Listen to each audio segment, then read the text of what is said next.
Welcome to ASWB Bachelor of Social Work Exam Practice Test. Our topic today is assessment.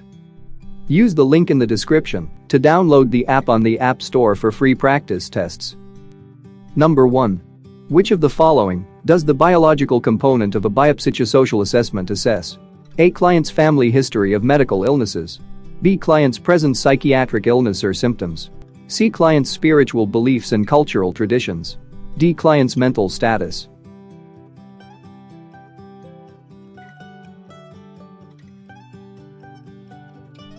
The correct answer is A. Client's family history of medical illnesses. Explanation. The biological section of a biopsychosocial assessment assesses a client's medical history, developmental history, current medications, substance abuse history, and family history of medical illnesses. Issues related to medical problems should be explored because mental health symptoms can exacerbate them. Number 2. Which of the following is not included in a mental status examination? A. Speech pattern. B. Thought processes. C. Intellectual functioning. D. Sexual orientation.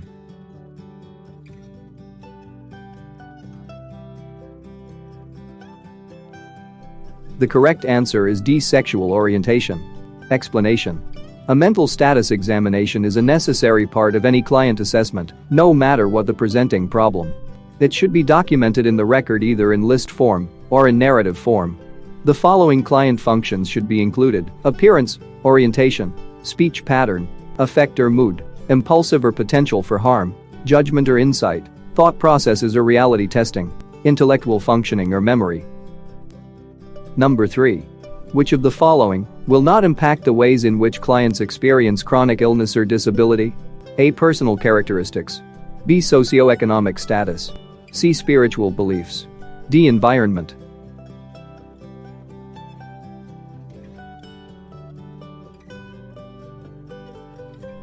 The correct answer is C. Spiritual beliefs. Explanation.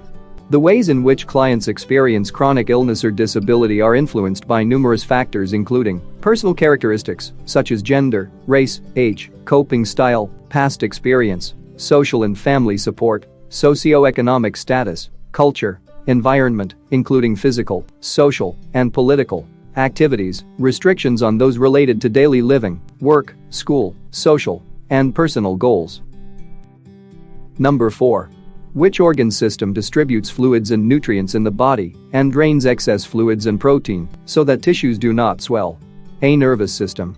B. Lymphatic system. C. Endocrine system. D. Muscular system.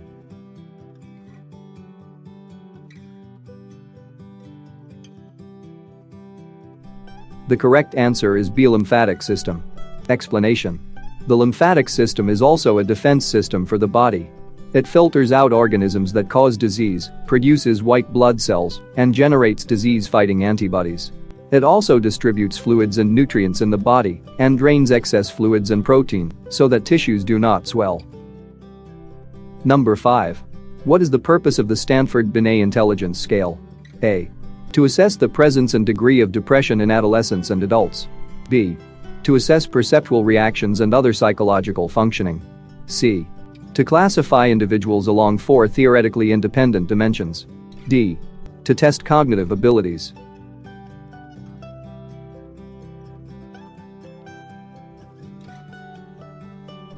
The correct answer is D. To test cognitive abilities. Explanation. The Stanford-Binet intelligence scale is designed for the testing of cognitive abilities. It provides verbal, performance, and full-scale scores for children and adults. Number 6. What kind of content does a social worker rely on to understand client experiences or problems? A. Latent content. B. Manifest content. C. Both manifest and latent content. D. A social worker does not rely on any content.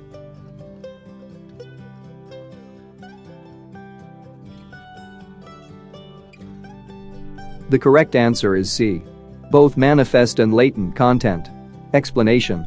Relying just on the manifest content to understand client experiences or problems may result in not really understanding their meaning to individuals. Therefore, it is necessary to rely on both of them, manifest and latent content. Number 7. Which of the following is not among the best ways for social workers to deal with lack of motivation and resistance in pre-contemplation? A. Establishing a rapport. B. Keeping conversation formal and serious. C. Trying to engage a client. D. Recognizing a client's thoughts, feelings, fears, and concerns.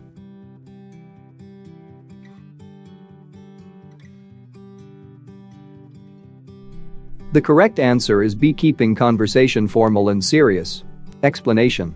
A social worker can best deal with lack of motivation and resistance in pre-contemplation by establishing a rapport, acknowledging resistance or ambivalence, keeping conversation informal, trying to engage a client, and recognizing a client's thoughts, feelings, fears, and concerns. Number 8. Which of the following is an avoidance pattern? A. Using drugs or alcohol. B. Reacting in an overly positive way. C. Getting angry at other people. D. Becoming dependent and relying on family members or friends.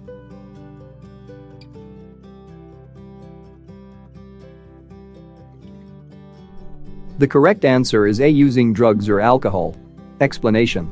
The coping abilities that clients employ give valuable clues about their levels of stress and functioning. Investigation may indicate that clients have few coping abilities but rely on rigid patterns that are unhelpful or cause further problems.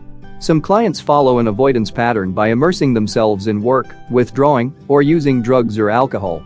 Others attempt to cope by being aggressive or acting out. Lastly, others become dependent and rely on family members or friends to manage difficulties for them. Number 9. Heroin withdrawal can cause all the following, except A. Vomiting. B. Muscle cramps. C. Runny nose. D. Delirium.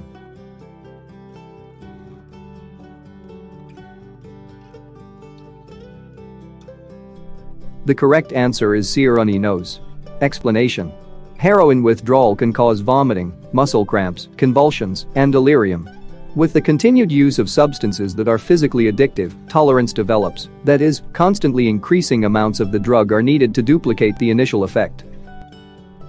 Number 10. Which of the following is not a manifestation of a victim of psychological abuse and neglect? A. Have unexplained fractures to the facial structure. B. Avoid eye contact and experience deep loneliness, anxiety, and or despair. C. Have a lowered capacity to engage appropriately with others. D. Drug taking.